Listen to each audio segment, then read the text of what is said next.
Welcome back, Portugal Junkies. Hello. We have tea this morning. Yeah, it's 11:30, so a.m. I've had 2 cups of coffee and a tea. I've had 2 cups of tea and a coffee. How very English. Yeah, so it's a bit early for the wine, but Give us a few minutes. We'll see how it goes. So, a little story for you guys before we get into today's content. We have been working more on our TikTok page, which I've never really been a TikToker until we launched Portugal Junkies. Right. But anyway, I've been putting content up there. If you haven't seen it, check it out. Little plug there. But y'all, the funniest story, we had a follower reach out and message us named Meredith.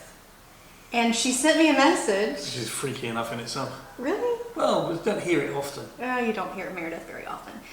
But she sent me a message and she was like, you're not going to believe this, but we moved from the USA to Portugal and our names are both Meredith and Mark as well. That's oh, crazy. and here's another thing. They live 20 minutes from us in Portugal. I mean, it's just crazy how some things happen. So I was like, crazy. well, shit, we have to do something about this. So we all met up and we had like a 7-hour double date the other day. It was so funny. It was really, really fun. We went and had some bites and some wine and then the football. Yeah, we had, match which was and all. really interesting as well because Mark is Swiss. The other Mark. The other Mark is Swiss, and Switzerland were playing England in the, I think it was the semi. Yeah, because it was about a week and a half ago. Might have been the quarterfinal. Shows how much I watch. And I mean, it was kind of funny because we won. I'm putting that down to the fact that you got shat on. I got shat on by a pigeon indoors the market. in the market, and I was walking. I wasn't stood still. I was walking. That bird wanted to give you some good luck. It just right there. In the market. Yeah. Covered. And so I was not going to wash it until England beat Spain and we lost. Happen. So it's getting washed.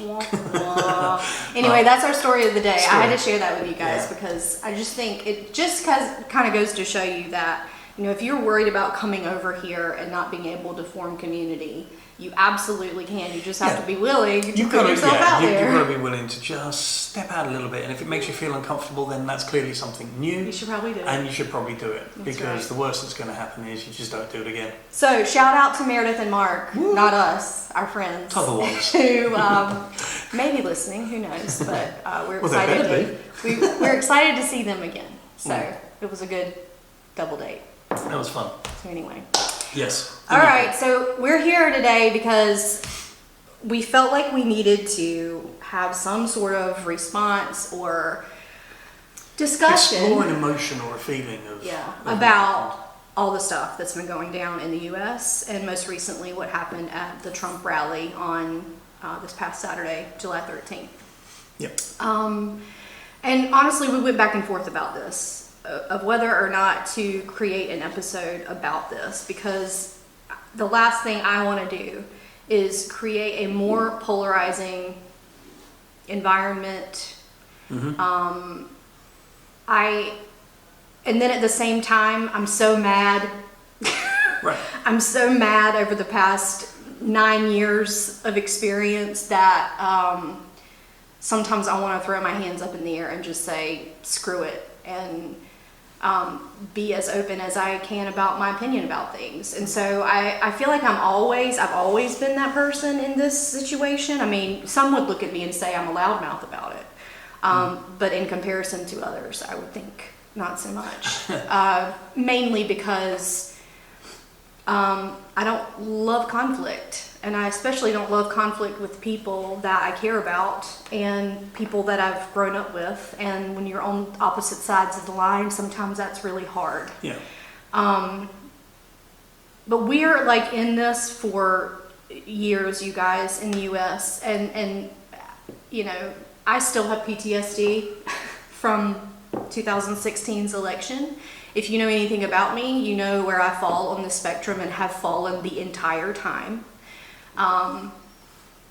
And so it's just, we went back and forth. I'm coming back to this back and forth stuff because I don't want to add to the polarization. I also want us to be very honest about who we are and what we think and why we decided to do what we did to move here and how that might influence future decisions. And all of that stuff is important to someone sitting and listening or sitting and watching this. And so that's the kind of lens we want to come at it today. We are not coming at this response as a bitch session. No, definitely not. Definitely But not. I am concerned, and I have been concerned, and I had a pretty visceral reaction this weekend to all of that. I had a pretty visceral reaction to the Supreme Court decision also. I feel like I'm constantly having visceral reactions these days to what is going on in the U.S. And I think it's hard. It's heartbreaking. I think as well the fact that, some people will look at it and say, yeah, but you're not in the States now, so it doesn't really affect you. And I think it does a lot, because you still have family, you still have friends, we still have a house there, we still have connections other than sort of people and physical. It's where you were born. So there's always going to be an effect on what ties you to a place. And again, I just think that you can't just sidestep it, ignore it, hope it'll go away, doesn't affect me. Some people in our comments already have said, so it was something about, it doesn't even affect you, you're not even here, you're not even voting. It's just like, yeah, of course we're voting. You're a thicket. Quite honestly, anybody that thinks that just by moving from one country to another means that you've totally abandoned and you now have no connection or expectations for what you grew up with is completely Looney Tunes. How do you think it does affect us though? Because obviously this was one of the reasons why we moved. Let's just be clear about that. If you have been following us, you've seen any of our socials, you know that this is one of the clear, and I say this, that group, their violence, the administration decisions of the 4 years that they were in power, the lingering effects of the Supreme Court justices that were put into place, the rights that are being taken away, the plans for Project 2025 that are out. I can go on and on and on. All of these things enrage me, and yes, I would be lying if I said that those things weren't influential in our decisions to move somewhere else and experience a different country. All of that to ask you, do you think that moving here, it really has changed much for us? I think it's changed everything in our day-to-day how we live. But politically and being exposed to all of that.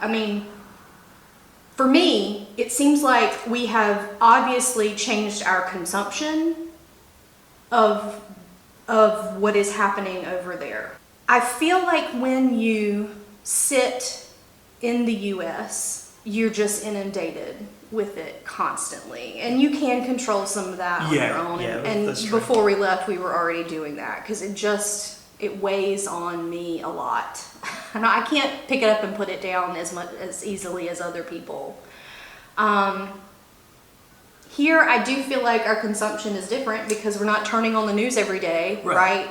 For American news and seeing all the details of what's happening day in and day out. And I think even when you look at European news, yes, it got a mention. Of course it did. Why wouldn't it? And where wouldn't it have got a mention?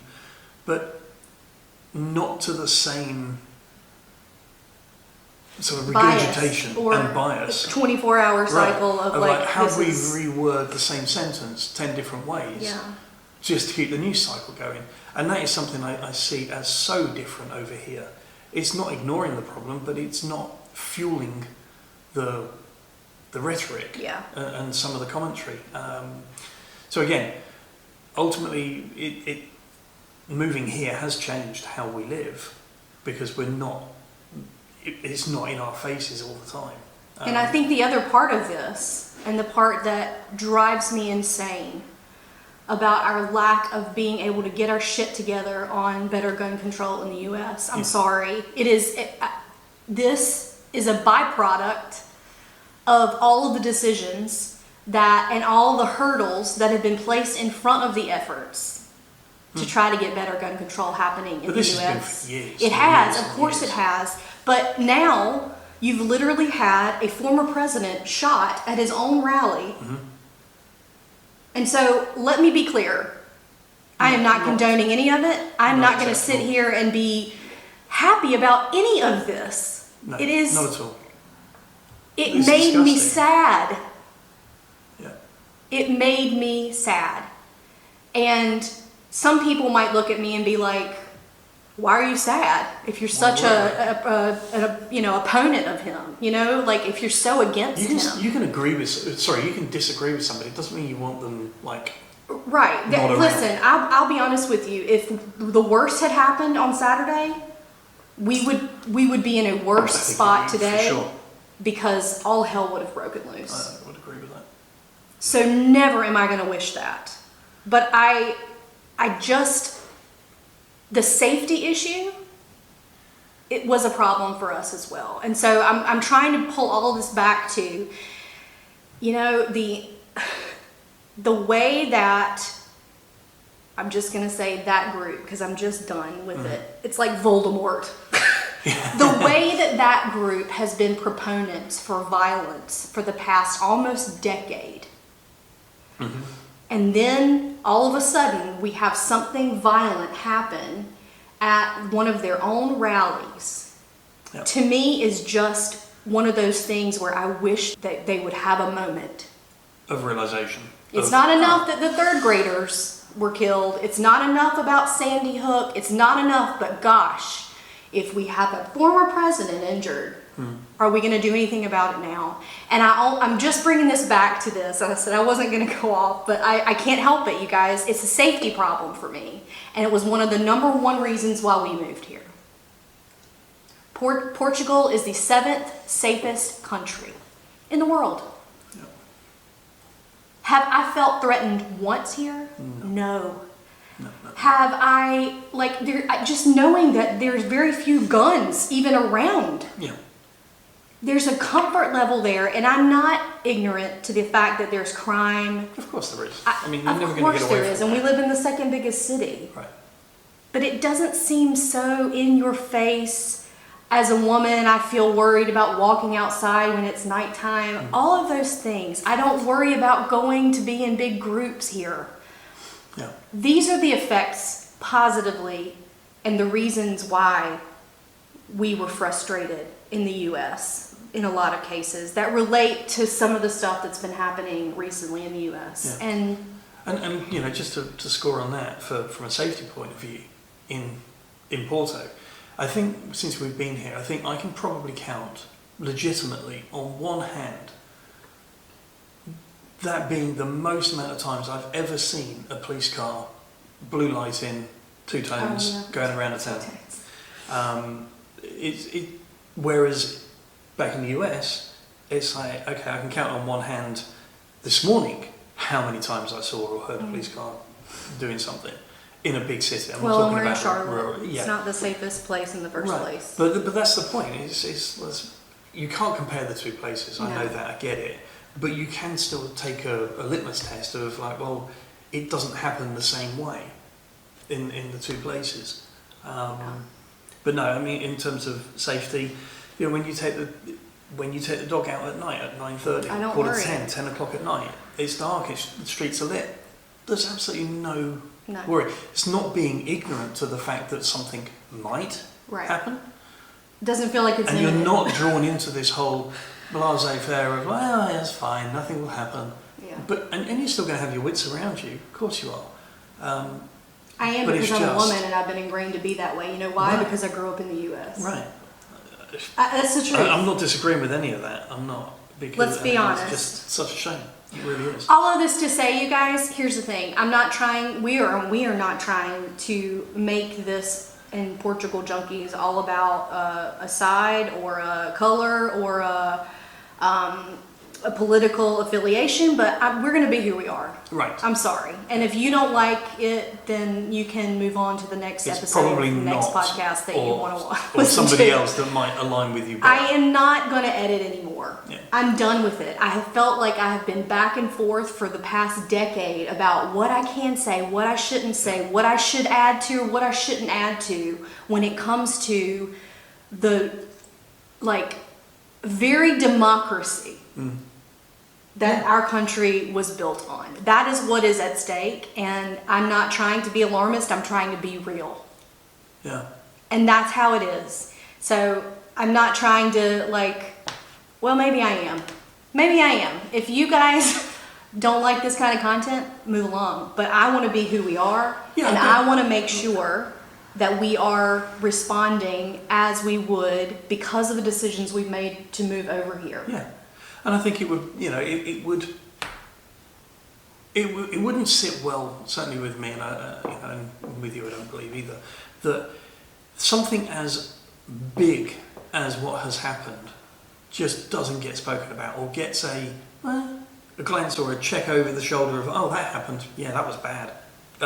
Who wants, what are we doing next?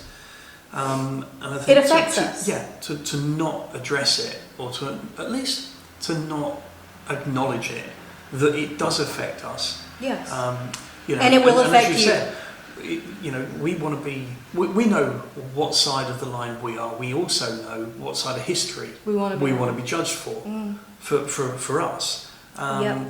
And I will never back down on that side of things, because, do I get it right every time? On some things? Maybe not, I don't know. But at the same time, I want to make sure that I am very truthful and honest about what's happening in our lifetime. Yeah. Because it will be telling for the next however long years. Well, as an Englishman who moved to the US as an immigrant and then became a citizen of that country, how does it make you feel? Yeah, I mean, it's a good question. It makes, so for years, growing up as a kid, going through school, 14, 15, 16, one of the things I always wanted back then was to do law. And I can't remember, I was trying to rack my brain about it the other day, as to what the program was that I would always watch in England about, it was a US law show, and it was absolutely fantastic. Like every episode was like glued to the TV, and it was fantastic. And I think that was really one of the catalyst of what made me want to have one of my bucket dreams, which was to live and work in America, because 30 odd years ago when that was occurring, it was a different America from an outsider looking in. If I step forward to now and sort of having all of that wish of wanting to be there, living and working in America, actually living and working in America through the problems that were going on through the election periods and such, and now being here, it's tainted it. It was something that was always a dream, and I ticked it off my bucket list, and it's a huge one for anybody, I think, to tick off. But it's tainted it through these last years, because people can't get their shit together to get the sort of thing done that it's not even it shouldn't even be a problem. It should just be about humanity. Humanity and humility, to say, I was wrong, I shouldn't have done that, I'll do better next time, and work towards a common goal. Or how I feel like it used to be, where it's like, it used to be that we weren't, maybe this is too broad brush, but it used to be how we got things done was what separated us on the aisle, right? How we wanted to get X, Y, and Z done. Now, it feels like a logical compromise is not even on the table. Right. And who suffers? The people suffer. Yep. Children suffer. Other people, safety issues, and people that are different, and our rights are being taken away. I can't even. Yeah. This is why it's hard for me to do podcasts on this topic, because I just get so frustrated. Yeah. And, you know, I'm not on the debate team, that's for sure. But I just know that I feel we're just not getting anything done, and we haven't been getting anything done for a while in terms of the big, huge issues that could help people in America feel more safe, have access to better health care, and preserve their civil rights. And those are the things that I vote on, people. It's certainly not, well, it's certainly not anything else. Right. These are the things that are and have always been the most important to me.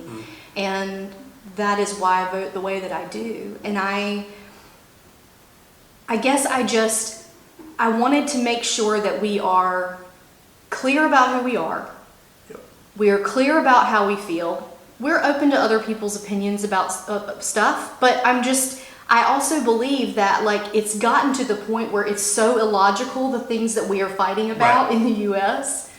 It's like, why would that even be Why is that even on the table of whether whether this should not be improved? Right.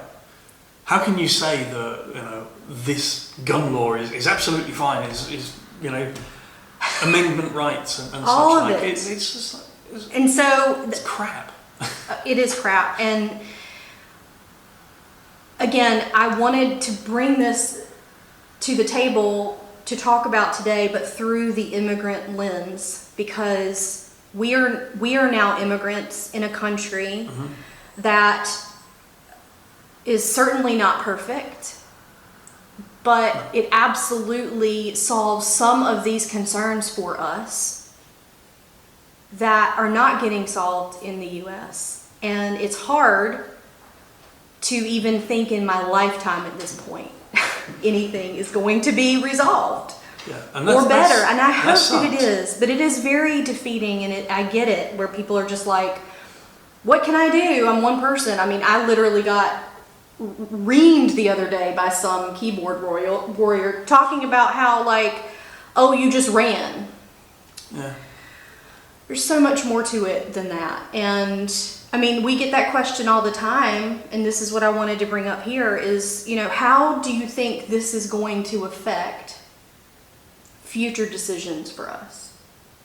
How do you think that what we've seen in the past few months leading up to the election itself, what do you feel about that? The honest answer is I don't know, because it depends on what happens. You know, ultimately, if Trump was back in power, that would absolutely affect me not wanting to go back. Absolutely. And what do you say to somebody who's like, why do you let one person, you think that politicians really affect your life? I've literally had to answer this question recently. To answer that question from my perspective of the little amount, and I recognise that I don't have the American culture of, like, history and all of that, but I am a citizen, I have a passport, have a vote, so I have exactly the same democratic rights as any other any other American living in America. How you know why it might affect what I do is because when you hear the rhetoric that comes out of his mouth about all of the things that he would change on day one, that just nothing of that, absolutely nothing of it sits well with me. In terms of the oppression, in terms of the withdrawal of services, in not just in America, but throughout the world, how it would be seen and felt throughout the world. So yeah, it would absolutely affect. If he didn't, would that stop me going back? No, I don't think it would. So I'm kind of quite clear on me and us, I think, for what we do in the future is affected by what's going to happen in November. I think I would agree with that. It's going to influence our decisions for sure. I can't sit here and say for sure I'm not going back ever if Trump is elected. But I can tell you I will think twice about my willingness to be there. I don't know. I have a hard time. I don't know. I have a hard time with the civil rights thing. I have a really hard time with feeling like my rights as a woman are being threatened, and I don't know where it's going. Yeah. I'm scared of where it's going, and people can look at that and say you're such an alarmist. But y'all, history repeats itself. Yeah. Look at the patterns. Yeah. Our grandfathers have already fought through this. Yeah. We don't need to do this again. And I'm sure that the whole world was watching the same way that we are right now and wondering, like, where is this going? What the heck? And this happens, and then that happens, and it escalates, and it gets worse, and nobody does anything about it. Yeah. And that's what happened, World War II, okay? Our grandfathers already fought this war. And I am worried that that's where we're headed. I, as a person who was taught about World War II and learned about it in school, I literally asked myself, how in the world did they ever let this happen in the first place? Right? How did the world let this happen? And what I'm thinking right now is that we're witnessing it in a weird way play out very closely again. And yet we're not learning. We're not learning. And I don't know. It's funny that I don't remember the saying and I don't remember the quote. It's something like, you can watch someone else's rights be taken away and soon it will be yours. Yeah. And that is the truth of it all. And I never thought, I won't say that, I couldn't say never after 2016. But it's shocking to me that we have a country where we're literally reverting. Yeah. Our progressive mindset about giving people liberties, which is exactly why the country was founded, ironically, we're now reverting. And I just can't watch it. Cory Booker said, if you love her, she'll break your heart. And he was talking about the United States. Mm-hmm. And that is what always resonates with me. Every time something like this happens, violence that happened this weekend at a Trump rally, still broke my heart, even knowing how I feel about all of the bullshit. Yeah, because it's not about the person. It's not about the the person. act No. of how is that happening? Why is a that father happening? died. Right. I don't care what color shirt he had on. Right, 2 others were injured. It was a firefighter that died. So, ultimately protecting his family. I don't know. It's just it's a very nonsensical thing to have happened. Yeah. But honestly, probably shouldn't surprise too many people that something like this has happened. No. Because ultimately the writing was always going to be on the wall. It's a matter of time. Yeah. And that's not advocating for any No. Not at all. Please, yeah, of course. But I think anybody would recognise that in their right mind. But, and just one last thing maybe is the fact that, in the last 2 weeks ago, England had, or the United Kingdom, had its election. Yeah. And it changed from a Conservative government from the last 14 years to a Labour government. Do I know enough about the Labour government of today? No. Do I know enough about the Conservative government of today? No. But I do know of them from when I lived there. And so a lot of things I'm sure will have changed, but the way in which things change, and this isn't saying, oh, England's much better, and getting people saying, well, fucking well, go back, blah, blah, blah. This isn't where it's headed.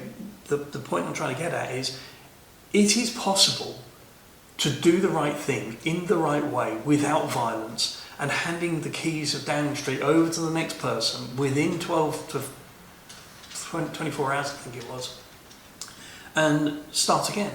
You know, and I get that governments are different in different countries and all the rest of it, but the spirit of it should not change. Yes, and this is But it right, has. but it has. And that's a real eye opener. Well, and so England made a good move. France has made a good move. I tell you what, I mean, France, Close. like, kudos for the way that you kind of switched it around after the first parliamentary. I just really hope that love we it. follow suit. I really do, and I encourage anybody who is listening to make sure you vote. Yeah. Absolutely. We will be voting, and Yeah. there's no way. I would literally fly myself home if I had to be there to vote. I would. Yeah, I mean, for sure. There's no question in my mind. It's the one thing that you can do that can't be taken away from you. It gives you a little bit of power back. Right. Or at least make you feel like you have done what you Yeah. feel the right thing is to do. So, yeah, always get out there. But, again, I think this one went off on a couple of different tangents. Sorry. For my tangents. But I think it was important to just talk about the occurrences because it does have an effect on us. Just because we don't live in America doesn't mean to say that it's not in us or with us every day, because it bloody well is. And if anything, It bloody well is. it makes it even more so because we are away from family and friends. Yeah. It's like I want to, and again, we've only been here since December. Yeah. And I recognize that. We are still learning so much about the culture and the politics and all of it, right? And all we know is what our experience has been so far, and I feel like it has really hit a lot of the things that we wanted in terms of why we were leaving and what we wanted more of. Yeah. But when things like this happen, I literally want to package up my family and friends and ship them over here. Again, not that it's the end all be all, but I'm scared. Yeah. I'm scared for them. I'm scared for us. I'm scared for what the future holds, especially if November is catastrophic. Yeah. And so, you know, we do get that question all the time. Are you ever going to come home? Is your plan to come back to the United States? Is this just kind of a temporary adventure? And I mean, I Honestly, can't the answer say, is, I don't know. But we also knew that coming into it, that we were going to continue to be open. You know, we started this journey knowing that, like, the path to citizenship or the immigration visa process is like a 2-year process, and then you renew for 3. And so we knew that we could probably be here for either 2 to 5 years. Depending. But, you know, when people ask me that question, I don't know how to answer. And to be honest, waking up Sunday on the 14th and reading about everything that had happened, I would have given you a different answer than a week later after some Digesting it. calming thoughts and some meditation and some bourbon. And some tea. Anyway, we appreciate you guys, and, you know, we're not going to be a political channel, No. but I think that what it is that it's important that we can't separate the two. You cannot separate having left the United States for the reasons that we did, coming to a different country, Something happening and then not talking about it. and experiencing a different country. You start to be critical of your country, and you should be. You should be. We all should be. That goes for every leader that we have, every senator, every representative, every local leader. That's our job of the people, to be critical of these people that we're giving our support to and putting them and giving them power and putting them in office. We need to be critical of our government. We need to be critical of our country, because if we're not critical, it's never going to get any better. Right. And so I hope that you guys look at this episode through that lens and know that we're not trying to be alarmist, and we're not trying to be polarizing, even if we're honest about how we feel. Yeah. But I don't think it can be alarmist. if you connect with us... I don't think it can be it is in any way alarmist. No, because you should be alarmed. This shouldn't be anything different to what so many millions of people should be thinking about anyway. So you should be alarmed. You should already be in a state of curiosity, scared, or whatever it is. But enough to make you go to the voting box, that's for or sure. at least enough to be informed and not just, what is it you say, drink the Kool-Aid? Yeah. You know, Plenty of them drinking the Kool-Aid right now. Yeah, for sure. But but no, we didn't want to make it political. I mean, it's difficult not to because it draws on. We don't want to make this channel political. It won't be. But I will say this: if you are hearing what we're saying and you're connecting with us, we absolutely welcome you, and we want to create community with you if you were thinking about doing what we've done. Mm-hmm. And I quite frankly, if you don't connect with what we're doing, bye, see ya, and we'll give you a warm virtual hug and say see you later. And just in advance of the obvious, when this goes out, just to all of those keyboard warriors out there, feel free to write in because you're so brave. But at least have some substance and spell your words right. Make sure the grammar's proper. Proper grammar.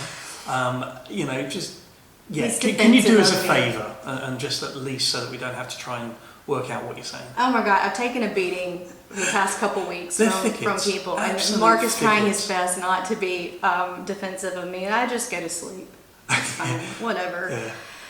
But anyway, I just wanted to say that for the keyboard warriors. Because we all know who you are. YOU apostrophe RE. Okay, now that we got it. Thanks for listening, guys. Yeah, we appreciate it. you. Please connect with us. Send us Q&A questions. Mm-hmm. We're going to be doing those episodes. So if we are not answering a question that you really want to know about, then send us a message on Instagram or TikTok or YouTube, where we are all the time. And email at portugaljunkies@gmail.com. And there's some new exciting news to be coming out soon. You can't tease things. He did. I just did. I know. All right. See you guys later. Next keep time. watching. Thank you very much, and keep listening if you're doing it that way. Cheers. Take care. Listen up, future expats. For more content about our move, the visa process, Portuguese culture and destinations, and tons of support resources for your own decisions and potential move abroad, follow us on Instagram and TikTok at Portugal Junkies. Stay in touch and help us reach more people by subscribing here and following us there. Cheers, y'all!